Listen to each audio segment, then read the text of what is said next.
श्लोक संख्या 215। श्री राधा के साथ परम सुललित कंदर्प क्रीड़ा कौशल दिखाते दिखाते नागरमणि श्री कृष्ण के सहसा अंतर्धान हो जाने पर उन्हें श्री राधा की गोद में निमिष भर के लिए ना देखकर मैं विशाल दुख सिंधु में डूबकर सहसा मूर्छित हो जाऊंगा। फलस्वरूप प्रिय वियोग में दुखी श्रीमती को आश्वासन प्रदान करने का अवकाश ना पाकर मैं अपनी उस दशा के लिए चिर अनुशोचना यानी पश्चाताप कब करूंगा। तो कितनी इमेजिनेशन की है कि ऐसे होगा वैसे होगा और फिर मैं ये नहीं कर पाऊंगा और फिर उसका पश्चाताप भी नहीं कर पाऊंगा। इमेजिनेशन है कितनी जबरदस्त। मतलब हम लोगों को इमेजिनेशन जैसी लग रही है, लेकिन मतलब क्या चीज हुई, कैसे सोच रहे हैं उनके लिए तो साक्षात है ना, साक्षात हुई होगी, उन्होंने देखी होगी। हाँ। और पश्चाताप किया होगा। हाँ। तो वो फिर स्फुरित हो जाता। हाँ। किंकरी की सेवा प्रायणता। श्रीपाद ने पिछले श्लोक में स्फूर्ति के अभाव में साधक में श्री युगल की लीला स्मृति और मानसी सेवा के सौभाग्य की कामना की है। साधक इनके भाव सूत्र के सहारे स्मृति साधन राज्य में उठने की चेष्टा करेंगे। रागमार्गीय साधक अपने अभीष्ट भाव की लिप्सा से ब्रजजनों का अनुसरण करते हुए साधक रूप में यथावस्थित देह से और सिद्ध रूप में अंतश्चिंतित देह से अभीष्ट की सेवा करेंगे। ये सभी श्रीपाद आदि ब्रजजन हैं। जगत जीवों के कल्याण का संकल्प लेकर श्रीमन महाप्रभु के साथ साधन राज्य में आए हैं। इनका आचरण मंजरी भाव लिप्सु साधकों का आदर्श है, अनुसरण योग्य है। श्रीपाद अतिशय दैन्य के साथ भजन निष्ठा की कामना कर रो रहे थे। श्रीमती की कृपा से उन्हें एक मधुर लीला का स्फुरण प्राप्त हुआ। कुंज में श्री राधा माधव विलास कर रहे थे। अति सुललित कंदर्प कला प्रकट कर सुरत क्रीड़ा रस में मग्न हैं। श्रीपाद ने किंकरी के रूप में कुंज रंध्रों पर नेत्र रखकर युगल विलास माधुरी आस्वादन करने का सौभाग्य प्राप्त किया है। श्री युगल विलास रस के स्रोत में असीम की ओर तैरते जा रहे हैं। किंकरी की नयन सफरियां उस रस स्रोत में सुखपूर्वक संतरण कर रही हैं। कंदर्प क्रीड़ा का अवसान हो गया। श्री युगल विलास शैया पर बैठे हैं।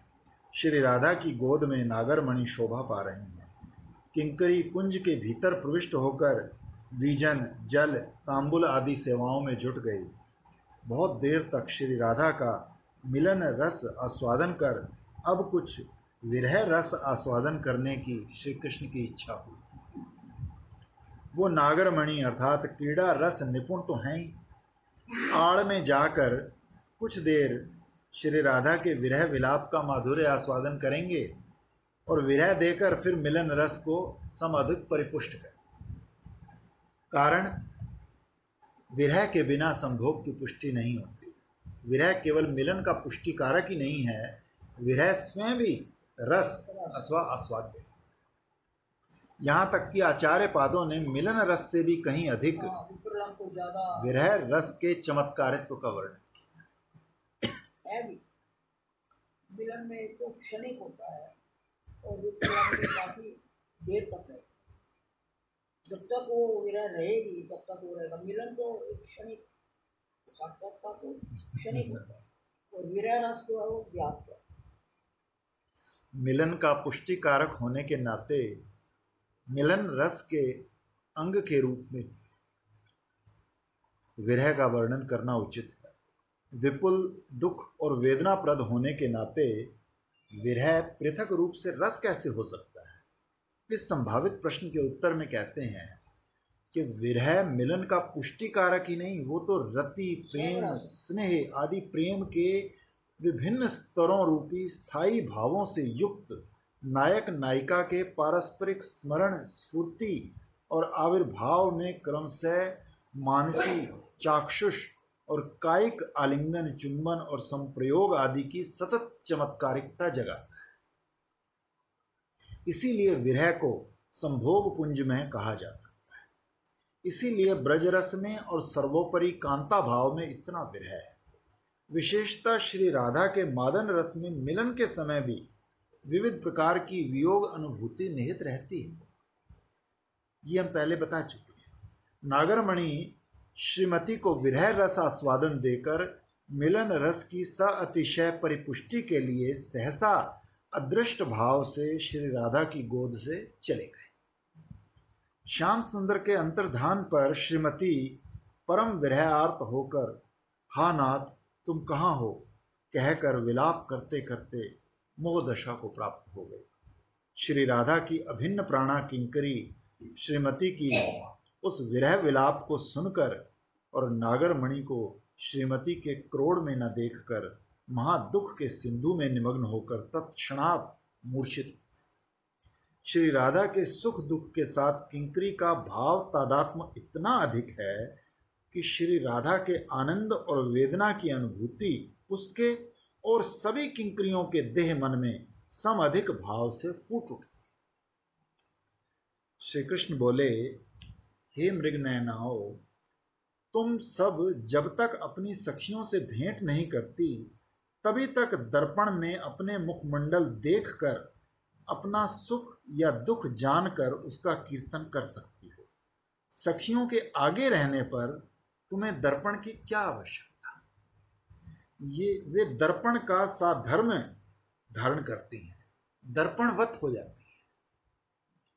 इसीलिए तुम्हारे सभी कार्य उनके द्वारा ही संपन्न हो जाते हैं।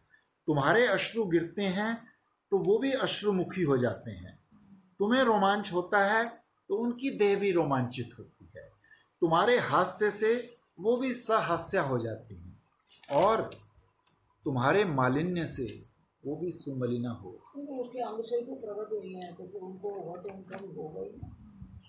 फिर सखियों में भी किंकरियां, उनमें भाव तादात्म्य और भी अधिक देखा जाता है। नागरमणि अंतराल से श्री राधा और उनकी किंकरी की ऐसी विरह आकुल दशा देखकर निमिष भर में ही पुनः कुंज में चले गए, उनसे भी नहीं देखा। नागर के स्पर्श से श्रीमती की मोह दशा कट गई, वो आनंद उत्फलित हो उठी। श्री राधा के आनंद से मूर्छित किंकरी की भी मूर्छा दूर हो गई, वो भी श्री युगल के दर्शन कर आनंद उत्फल हो गए। मूर्छा टूटने पर किंकरी सेवा में बाधक अपनी उस मूर्छा दशा के लिए बहुत देर तक पश्चाताप करती रही। उसको मूर्छा नहीं आनी चाहिए थी, सेवा करनी चाहिए थी मूर्छा छुड़ाने के लिए, और वो मूर्छित हो गई। यदि वो उस दुख का भार सह लेती तो विरह आर्त श्री राधा को सांत्वना देकर उनकी सेवा का सौभाग्य पा सकती थी। प्रेम आनंद जनित अर्थात विरह वेदना जनित सुख दुख का आधिक्य यदि प्रेमिक की प्रेमा सेवा में बाधक बनता है तो किंकरियां उसका अभिनंदन नहीं करती। एक बार दारुक द्वारकानाथ श्री कृष्ण को पंखा झल रहे थे। उद्धव जी और द्वारकी दोनों की कथा मशहूर है। द्वारकानाथ के निरतिशय माधुर्य ने दारुक के हृदय में प्रेम आनंद पुलक जगाकर स्तंभ नामक सात्विक भाव उत्पन्न कर दिया। उस स्तंभ भाव ने श्री कृष्ण की विजन सेवा में अत्यंत बाधा की सृष्टि की, इसलिए उन्होंने उसका अभिनंदन नहीं किया। राधा किंकरियां तो साक्षात सेवा रस की मूर्तियां ही हैं, सेवा रस से गढ़े हैं उनके स्वरूप, इसलिए सेवा ही उनके प्राण है। यही कारण है कि श्री राधा सेवा की विघातक उस विरह मूर्छा का अभिनंदन तो किंकरी ने किया ही नहीं और उसके लिए बहुत देर तक पश्चाताप भी किया। सहसा स्फुरण में विराम आ गया। स्फूर्ति के उस विराम में श्रीपाद ने साधक दशा में हाहाकार करते हुए अनुरूप लीला माधुरी के लिए प्रार्थना की। श्लोक संख्या 216। एक भाव है विरह का। हम लोगों के लिए भी जब श्री जी विरह में कहती है मेरी पांचों इंद्रियां विकल हो रही हैं, तो उस वक्त हम लोग ये भी भाव, मैं कम से कम ये भाव करती हूँ कि तुम्हारी पांचों इंद्रियां उसके बिना विकल हो रही हैं, तो हमारी पांचों इंद्रियां भी तो तुम्हारे दर्शन बिना विकल हो रही हैं, कुछ हमारे पर भी तरस करो। हम तो तुम्हें मिलाने की कोशिश कर रहे हैं, पर तुम हमें तो मिलो। रोज मेरे को ये भाव बिटवीन 10 and 11 आता है, जब तक राधा कुंड पहुंच नहीं जाती, तब तक धनिष्ठा आ नहीं जाती। श्लोक संख्या 216। हे कमल नयने, हे श्री राधे, तुम्हारा उसे कृष्ण को बार बार निवारण करना व्यर्थ है, कारण वो धूर्त केवल बातों से तुम्हारा पीछा करना नहीं छोड़ेगा। तुम उसे अपना कुछ तटी प्रांत थोड़ा सा दिखाओ, इससे उसका मृदुल चित्त वेग से नयन पथ पर निकलकर तुम्हारे कठोर कुछ तटों पर गिरकर चूर्ण चूर्ण हो। किंकरी का सरस परिहास। श्रीपाद ने श्री युगल की एक मधुर लीला का स्फुरण प्राप्त कर पिछले श्लोक में अपनी निष्काम सेवा प्राणता का एक मनोरम चित्र अंकित किया है। श्री कृष्ण है लीला पुरुषोत्तम और श्री राधा है लीलामयी। श्रीपाद अपने स्फुरण में श्री युगल के मधुर लीला रस का आस्वादन किए जा रहे हैं। उनकी आस्वादन परंपरा चली आ रही है। श्री राधा के आश्रय में ही अखिल रसामृत मूर्ति श्री कृष्ण की अद्भुत रस रूपता का चरमतम आस्वादन प्राप्त होता है। इसीलिए राधा को छोड़ कृष्ण का भजन करने वाले के प्रति महाजनों की आक्षेप उक्ति सुनने को मिलती है। श्रीपाद रघुनाथ दास गोस्वामी ने लिखा है, श्री नारद आदि प्रमुख मुनिगण वीणा पर जिनके नाम गुण लीला आदि का उच्च स्वर से गायन करते हैं, जो वेदों में भी उद्गीता हैं, उन्हीं सर्ववरीयसी श्री कृष्ण प्रियतमा गांधर्वा श्री राधा का अनादर कर जो दांभिक और कपटी केवल गोविंद का भजन करता है, मैं उसके अपवित्र सानिध्य में क्षण भर के लिए भी नहीं जाता। यही मेरा व्रत है। ये स्वनियम दशकम में से छठा श्लोक है। स्वनियम दशक। श्रीपाद की राधा निष्ठा की तुलना नहीं है। स्फूर्ति के विराम में उनके चित्त में विपुल हाहाकार मच गया था। श्रीमती की कृपा से उन्हें उसी लीला की स्फूर्ति प्राप्त हो गई। श्याम निमिष भर में ही कुंज में प्रविष्ट हुए। विरहवती श्रीमती की विरह ज्वाला तो प्रशमित हुई, किंतु उनके प्रेम सिंधु में एक अन्य अभिनव तरंग उठी। वो मान से भरकर कुंज से चल जा रही। श्रीमती की मान माधुरी देख उत्कंठित नागर यंत्रित की तरह उनका अनुगमन कर रहे हैं। श्रीमती वाम्य से भरकर नागर को अनुगमन करने के लिए निषेध करती हैं। श्रीमती सोचती है, निश्चय ही ये धूर्त किसी अन्य नायिका के आकर्षण में उसके कुंज में गया था और अब मेरे पास आकर कपट प्रेम प्रकट कर रहा है। श्रीमती की तात्कालिक भाव माधुरी देख नागर मुग्ध है। नागरमणि को अतुलनीय श्रृंगार रस माधुरी का आस्वादन करा रस स्रोत में किस प्रकार प्रवाहित करना है, ये बात जैसे श्री राधा रानी जानती है, वैसे कोई और गोपिका नहीं जानती। इसलिए वो सर्व गोपी वरीयसी अथवा गोपी शिरोमणि है। श्रीमती के सौंदर्य पर विमुग्ध नागरमणि यंत्रित की तरह उनके पीछे पीछे चल रहे हैं। युगल माधुरी से दिगंत जगमगा रहा है। स्मरणनिष्ठ साधक नित्य स्मृति रस में डूबकर इस भाव माधुरी का आस्वादन कर धन्य होते हैं।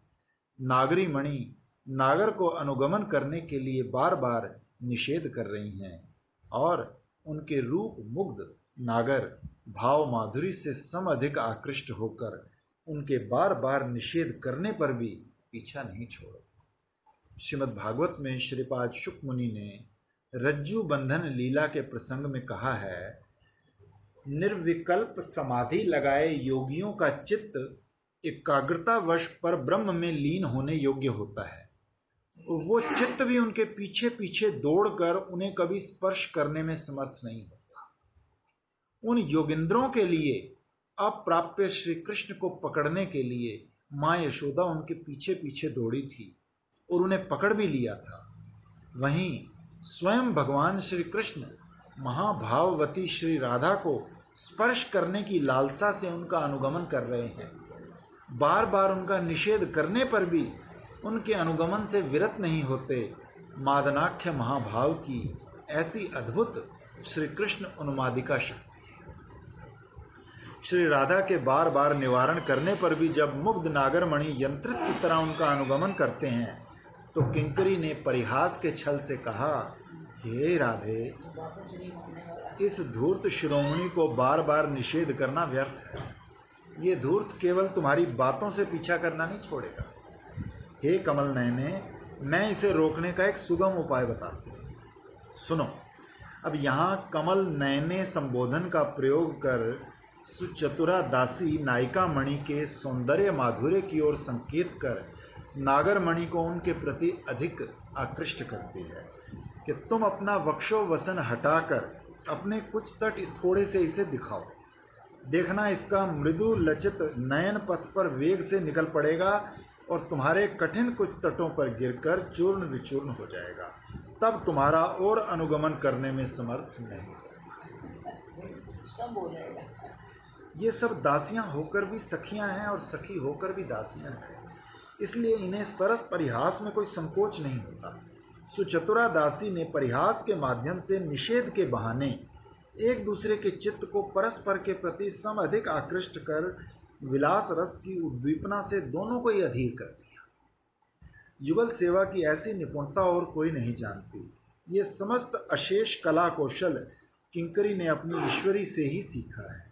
श्रीपाद ने श्री वृंदावन महिमामृत में इन किंकरियों का स्वरूप निरूपण करते हुए लिखा है कि ये सब श्रीमती की एकांतिक कृपा पात्र हैं, इसलिए इनका इन सब कला कौशलों का प्रयोग नैपुण्य भी अत्यंत चमत्कारपूर्ण है।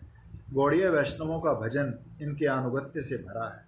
नित्य सिद्धा मंजरियों के चरणों में एकांतिक भाव से आश्रय लेने से साधक भक्तों में भी ये सब सेवा निपुणता संचारित है। उज्ज्वल रस की सेवा परिपाटी के अनुरूप दक्षता ना हो तो सुरसिक योगुल की सेवा का सौभाग्य प्राप्त नहीं होता। तभी श्री ठाकुर महाशय ने मंजरी श्रेष्ठा श्री रूप मंजरी के चरणों में एकांतिक शरणागति की कामना की। आज महाराज जी भी यही बता रहे थे कि हम रूप मंजरी के ही अनुगत सेवा क्यों चाहते हैं। उसकी जो महिमा उन्होंने बताई, जो महिमा बताई, सुन के रोंगटे खड़े। वो तो रूप मंजरी, उन्होंने तो रूप गोस्वामी जी के ग्रंथों का तो पीएचडी की हुई है, तो जो वो बताते हैं तो वो ऐसे लगता है कि क्या, और मन नहीं भरता उनका कहीं बताने से। जो कृष्ण है वो राधा रानी का प्रेम कोई आपने बताया, जैसे हास्य और विषय है, तो कृष्ण से दोनों से महाप्रभु आए और महाप्रभु और ने ही रूप गोस्वामी जी को सब कुछ दिया था। कहते हैं रूप गोस्वामी जी हैं वो एक तरह से जो मनोभाव में वो दूसरे महाप्रभु ही हैं। बहुत सुंदर। कहते हैं उनके मनोभाव को जितने अच्छे से उन्होंने आत्मसात किया है किसी ने नहीं, यानी कि समझो महाप्रभु ही है, वो दूसरे महाप्रभु ही हैं मनोभाव। तो मनोभीष्टम वो जो हम करते हैं मंगलाचरण, उसमें बताते हैं।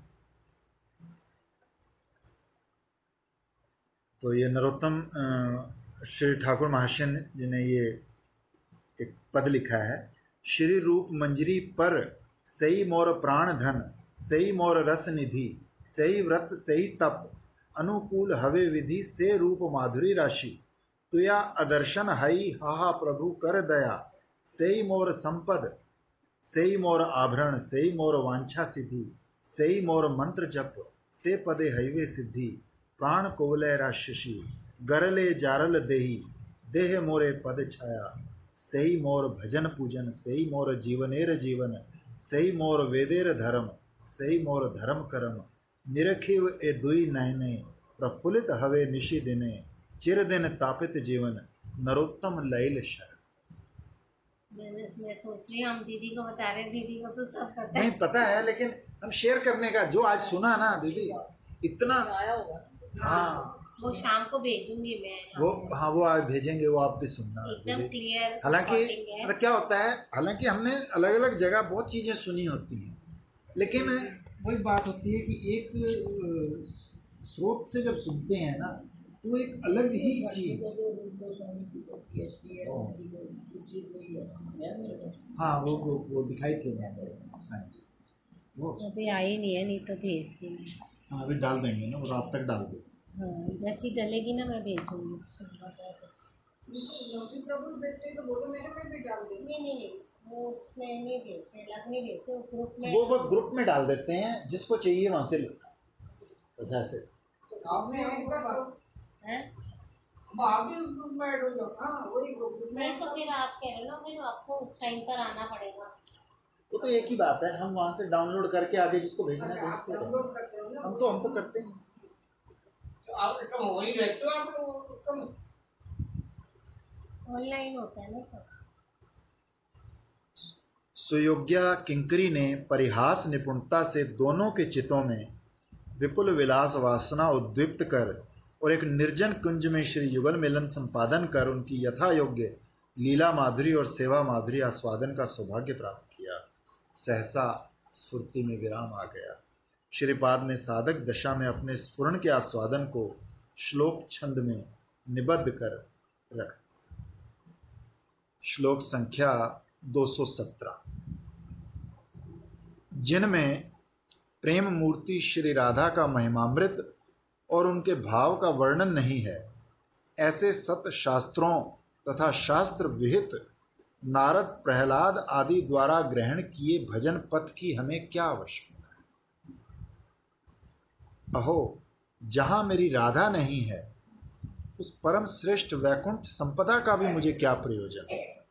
किंतु श्री राधा की विरह भूमि वृंदावन के प्रति मेरी मधुर आशा कोटि जन्मांतरों तक वर्धित हो। मधुर आशा। श्रीपाद की स्फूर्ति का आस्वादन अति विचित्र है, साक्षात्कार जैसी ही निविड़ अनुभूति है। स्फूर्ति भंग में आरती, उत्कंठा और हाहाकार सब उदय हो जाते हैं। स्फूर्ति का आस्वादन अभीष्ट वस्तु पाने की तीव्र आकांक्षा को उत्तरोत्तर वर्धित कर देता है। इस श्लोक में श्रीपाद ने साधक आवेश में दैन्य के उदय होने के कारण उस निविड़ आकांक्षा अथवा मधुर आशा की एक मधुर छवि अंकित की है। दीदी जैसे इनको श्रीपाद को ऐसी अनुभूति हो रही है, लगातार ऐसे फिर विरह आता है, फिर होता है, ऐसे के साधक देव में भी किसी को ऐसा लगातार ऐसा चलता रहता है। ये तो मृत्यु सिद्ध। अच्छा, तो ये हमारे लिए ये सब लिखा हुआ है, उन्हें चाहे उनको भी, उन्होंने भी ये सब लिखा है, हुआ है कि नहीं हुआ तो वही जानते हैं। तो हम लोगों के लिए उन्होंने व्रत लिखा, तो व्रत में उन्होंने ऐसा सब लिखा है, हुआ कि नहीं हुआ तो वही जानते हैं। दीदी वैसे अगर हम इसका साधक हम इसका नकल कर सकते हैं। हाँ, मैं यही कहना चाह रहा था, हम इसका निरंतर अध्ययन करते रहें, निरंतर अध्ययन करते रहें, तो जाहिर है जिस चीज को हम ज्यादा सोचेंगे, पढ़ेंगे, देखेंगे, तो उसका ही चिंतन मन में चलेगा। जैसे अब हमने इतने दिन झूला गाया, तो जिस वक्त झूले में अभी आते हैं तो कोई ना कोई बात झूले झूलर के वो आ जाता है। इसलिए जब हम रोज चिंतन करते हैं तो उसमें कोई ना कोई ये लीला भी आ जाती है। करनी चाहिए, नहीं भी आए तो करनी चाहिए। जहाँ जहाँ भी वो लग जाए, जहाँ जहाँ समय हो, कोई और लीला नहीं स्फुरित हो रही, चलो नहीं तो हमारे लिए अनुसरण करने की। प्रार्थना की भंगिमा में स्फूर्ति के विराम में दैन्य के उदय होने पर श्री राधा चरण परम दुर्लभ लगते हैं। उनके हृदय में लोभनीय वस्तु की दुर्लभता की स्फूर्ति होती है, तो वो आवेग से भरकर रोदन करते हैं।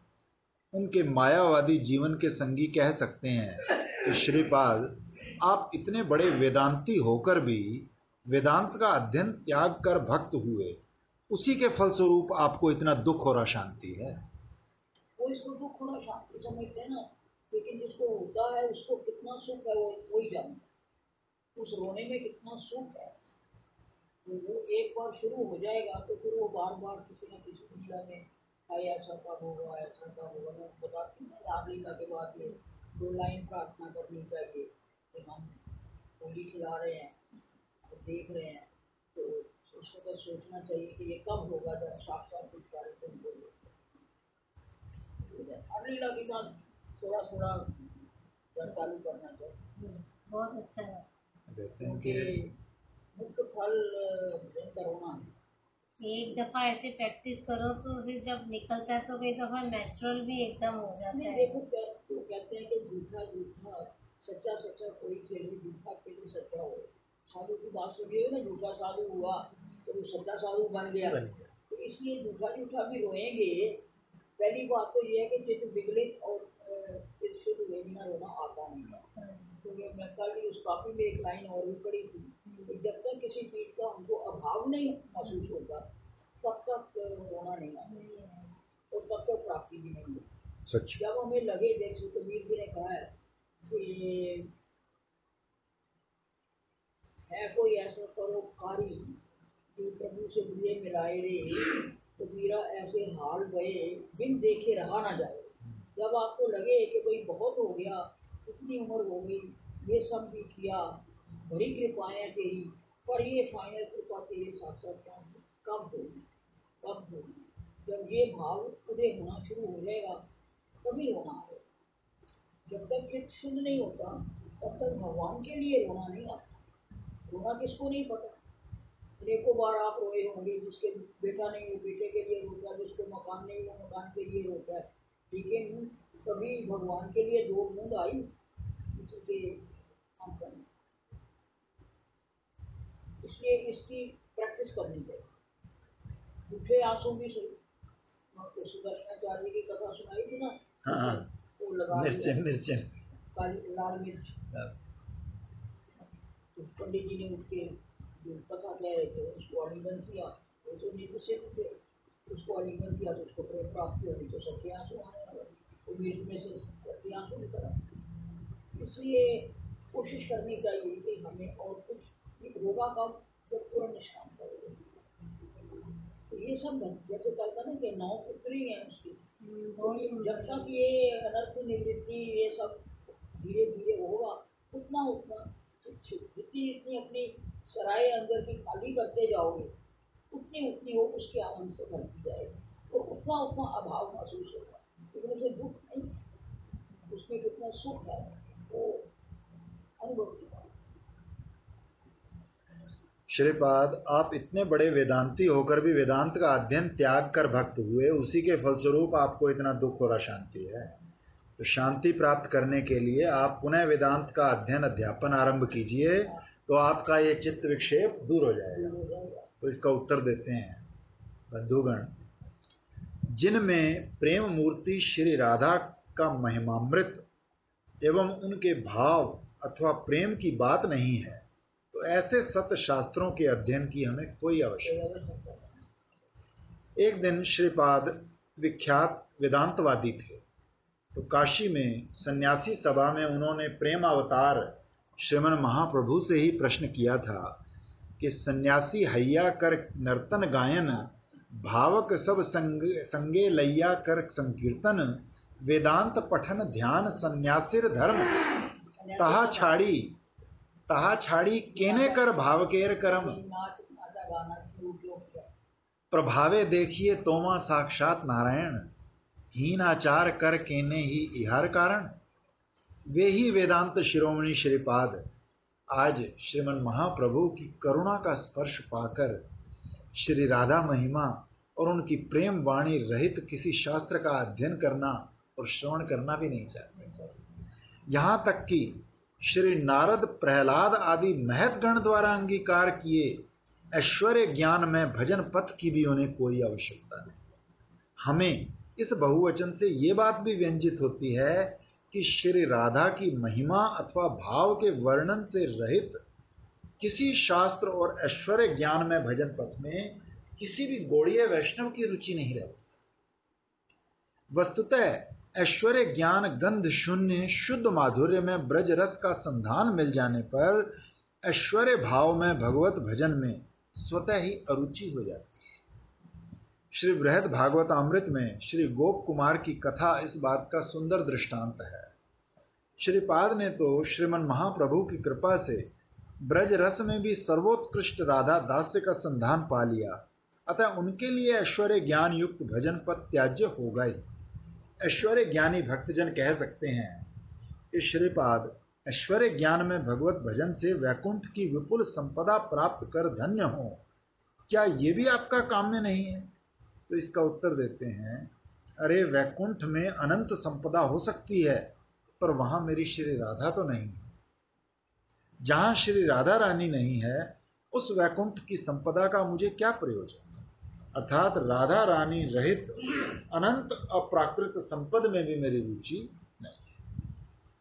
बृहद भागवतामृत में वर्णित है कि श्री गोप कुमार वैकुंठ में श्रीमन मदन गोपाल के दर्शन के अभाव में कातर हो उठे, तो वैकुंठपति श्री नारायण ने उन्हें श्री मन मदन गोपाल रूप में और लक्ष्मी देवी ने श्री राधा रानी रूप में दर्शन दिए, किंतु श्री गोप कुमार महाऐश्वर्य धाम वैकुंठ में श्रीमन मदन गोपाल रूपधारी श्री नारायण और श्री राधा अभिनय कारिणी लक्ष्मी देवी के दर्शन कर मन में आनंद नहीं पा सके। इस विषय में पहले भी समीक्षा की गई है।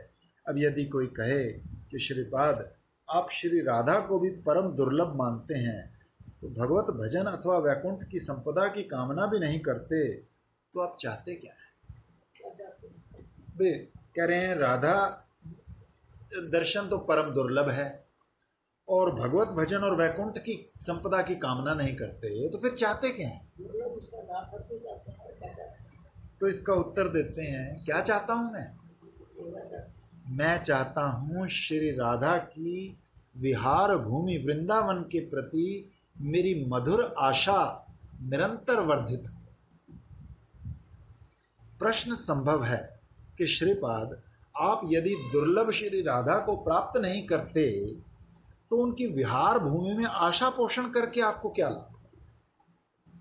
तो इसका भी उत्तर देते हैं कि वृंदावन की मधुर आशा हृदय में लेकर मर सकूं, यह भी मेरा परम लाभ है। केवल इस एक जन्म में ही नहीं, कोटि जन्मों में भी इस आशा का आलोक मेरे हृदय ग्रह से निर्वापित ना हो। श्री राधा की विहार भूमि के रसास्वादन की आशा हृदय में लेकर कोटि कोटि जन्मों का दुख भी मेरे लिए आनंद और सुख की बात हो। कैसी मधुर अभिलाषा है! इस अभिलाषा का रसास्वादन साधक के अंतर में भी जागृत होना चाहिए। प्रबल दैन्य की परिणति के कारण ही श्रीपाद ऐसा कहते हैं, अन्यथा ऐसे एकांतिक को अभिष्ट प्राप्ति में कुछ भी विलंब नहीं होता। श्री चैतन्य भागवत में वर्णित है कि श्रीमन महाप्रभु ने महाप्रकाश के समय अपने कीर्तन गायक मुकुंद को भक्ति की अवमानना करने के कारण पहले दर्शन नहीं दिए। मुकुंद ने वो नाचने लगा तो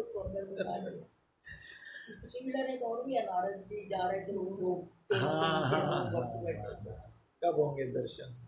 बिल्कुल। मुकुंद ने श्रीवास के माध्यम से प्रभु से प्रश्न कराया कि कितने दिनों के पश्चात प्रभु के दर्शन पा सकेंगे।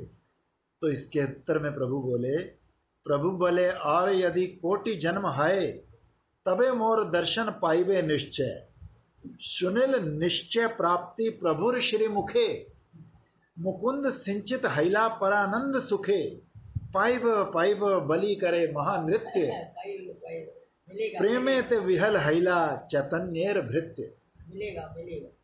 प्रभु ने उसी समय प्रसन्न होकर मुकुंद को अपने निकट बुलाया।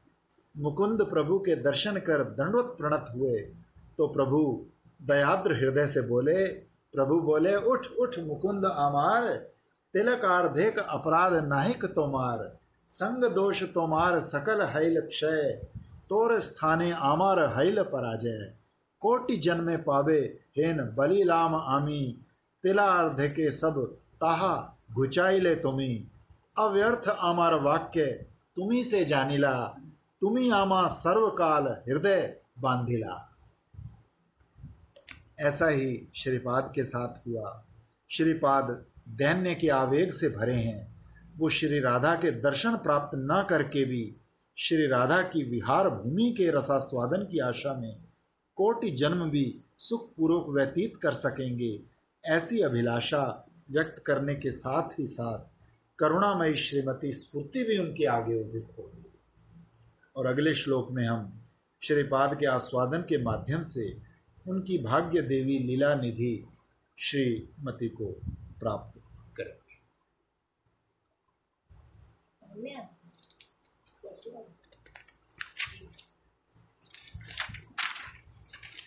श्लोक संख्या 218।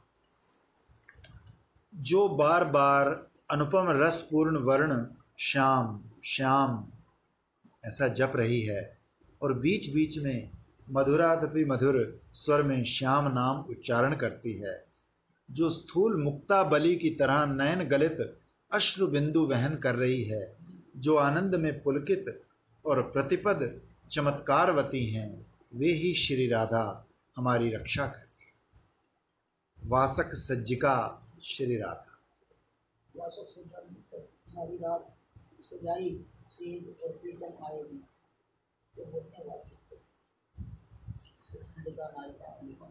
पिछले श्लोक में श्रीपाद ने साधक दशा में अत्यंत दैन्य के उदय होने के कारण स्वयं को श्री राधा दर्शन के सर्वथा अयोग्य माना था और ऐसा मानकर कोटि कोटि जन्मों में भी श्री राधा दर्शन की मधुर आशा हृदय में लेकर ब्रजवास के आनंद की कामना की थी। श्रीमती की कृपा से उनका कोटि जन्मों का वो व्यवधान निमिष भर में दूर हो गया। उनकी अति सुदुर्लभ ध्यान की देवी विपुल माधुर्य संभार लेकर स्फूर्ति में उदय हुई। श्रीपाद किंकरी के रूप में देखते हैं, सामने एक मधुर कुंज वन है। वहाँ एक मधुर कुंज भवन में वासक सज्जिका श्री राधा विराजमान है। वे श्याम मिलन की आकांक्षा से प्रदोष में संकेत कुंज आकर अपने हाथों से कुंज ग्रह सज्जित कर विपुल उत्कंठा से श्याम सुंदर की प्रतीक्षा कर रही है। जो नायिका कांत की इच्छावश कुंज ग्रह में रहकर उनके आगमन की प्रतीक्षा में अपनी देह को और कुंज भवन को सुसज्जित करती है, उसे वासक सज्जिका कहा जाता है।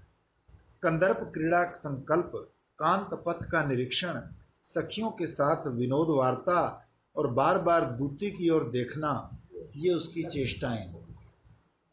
आज वासक सज्जिका श्रीमती श्याम विरह की ज्वाला शांत करने के निमित्त उनकी मधुर नामावली का कीर्तन कर रही है।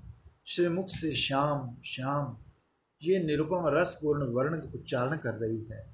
निरुपम रसपूर्ण वर्ण विश्व की वर्णमाला की तरह नहीं है। यहाँ तो वर्ण रूप में साक्षात रस घन कारुण्य घन विग्रह श्री कृष्ण का ही अवतार है। अखिल रसामृत मूर्ति श्री कृष्ण के नाम में उनकी अखंड रस रूपता की चरम अभिव्यक्ति है। साधक के अपराध आदि अनर्थों के रहते उसकी अपराध दुष्ट दूषित जिह्वा द्वारा श्री नाम की रस रूपता का आस्वादन नहीं होता।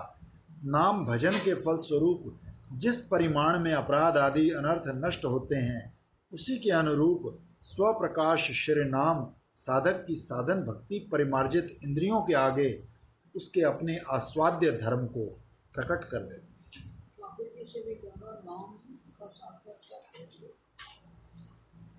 श्री नाम की अनंत महिमा है, किंतु नाम प्रेमावतार श्रीमन महाप्रभु लगे रहो, होगा जरूर, ये निश्चित है। तो मेरी जवानी में इसी लाइन में लगे हुए हो। हम योगी सन्यासी होके आए तो लगे तो फिर भी कुछ ना कुछ होगा तो दिए, पर नाम बिल्कुल बहुत बढ़िया दिखता है। मैं उनको कह दी, इसीलिए मैंने कहा ऐसा बड़ा बड़ा राह लिख के इसके सामने लगा दो, ताकि ये 2-3 दिन जो ये जिंदा है कमा के आगे सामने लगवा के आई थी, इसका ध्यान करते हैं। दीदी आपकी बातें सुन के ना हमारे को भी बड़ा उत्साह आता है कि हम भी ये कुछ ना कुछ हमारा भी कुछ ना कुछ। अभी किसी को ना हुआ हो कोई चीज तो इंसान सोचता है कि किसको देख के लगे, कोई तो मिला नहीं जिसने कहा हो। ऐसे तो कहना भी नहीं चाहिए ये बात, तो तुम लोगों को उत्साह बढ़ाने के लिए मैं ये आश्वासन जरूर देती हूँ कि होगा जरूर, लगे रहो। है, यानी वस्तु है और यही उसका रास्ता है। तुमने भक्ति को भी सुन लिया, किताबें भी पढ़ ली, हमको भी थोड़ा बहुत सुन लिया, तो वस्तु है और यही रास्ता है।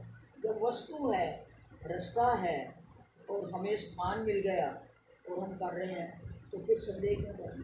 वो कह रहे हैं कोटि जन्म ये वास पाने के लिए स्थली में हम तैयार हैं, तो उसका यथ किंचित तो याद रखो कि यही प्राप्ति होगी, तो चलो फिर यहाँ आ जाएंगे। लाइन छूटे नहीं हमारी, बस ये नहीं आगे तक होगा तो दूसरा होगा, वो नहीं करना। कौन आया था तो मैंने कहा 2 खड्डे तो खोल दिया, तीसरा मत खोलना। हाँ जी।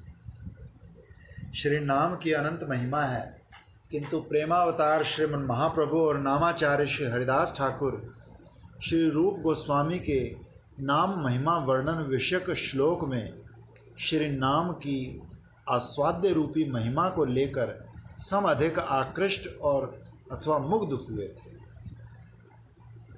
एक बार हो याद रखना, एक बार कुछ हो गया तो इसका ये मतलब नहीं है कि वो बार बार होता है या कि उसका आनंद बना रहता है। करते यही रहना है मरते दम तक।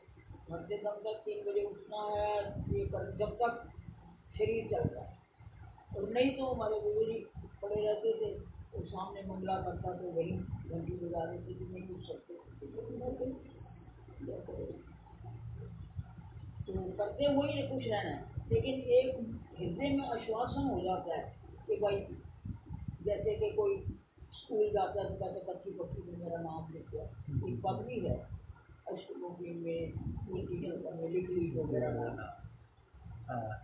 अगर हम अपनी लाइफ को देखें जो हमने गुजारी है, तो हम किस चीज़ के अधिकारी हैं? बुढ़ापे में मस्ती में लगे हुए हैं, तो दुकान डिमांड है नहीं थी, उसकी कृपा है, पूरा थोड़ा धीरे लगा। प्रेम के तारतम्य के अनुसार ही महत्वों का तारतम्य होता है।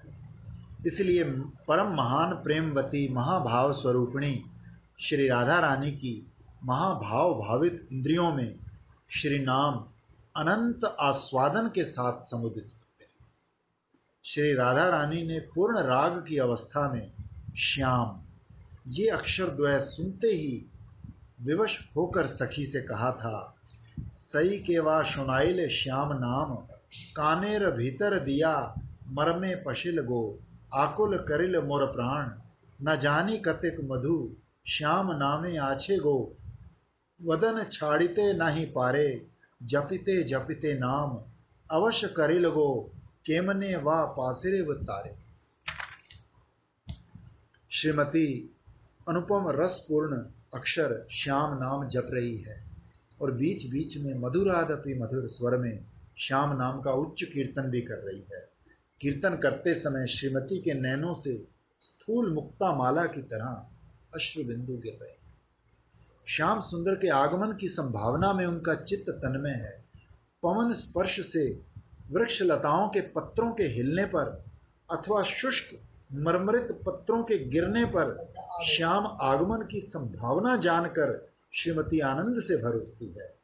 वो पुलकिता और पद पद पर चमत्कृता हो रही है। विविध प्रेम विकारों से विभूषिता और श्याम मिलन की आकांक्षा में तन्मय चित्ता वासक सज्जिका श्रीमती की रूप माधुरी और उत्कंठा माधुरी का अबाध आस्वादन किंकरी के हृदय में उमड़ रहा है। ये अनुभव आपको व्यक्त किंचित अपनी लाइफ में भी होगा। किसी ने आना हो, जरा सा दरवाजा खोला, वही आया। हाँ दूसरे किसी मित्र की तो बात ही छोड़ दो, दी कोरियन ने भी आना। हाँ, सुबह होता है दीदी, दूध वाले का रहता है ना, मुझे पता है वो 7 सवा 7 बजे आता है, तो लगता है वही आया। तो 7 बजे हम बाहर गैलरी में कोई भी चल के जा रहा हूँ, आ गया दूध वाला, चलो। हमारी एक दोस्त थी, तो उसका एक दोस्त था, तो वो समझते हुए इतना उनका मेंटल अटैचमेंट होगी, उधर सीढ़ी चढ़ने लगता है वही आया। तो देखो कैसे पता लगता है, जैसे मैं दूध की आवाज से पता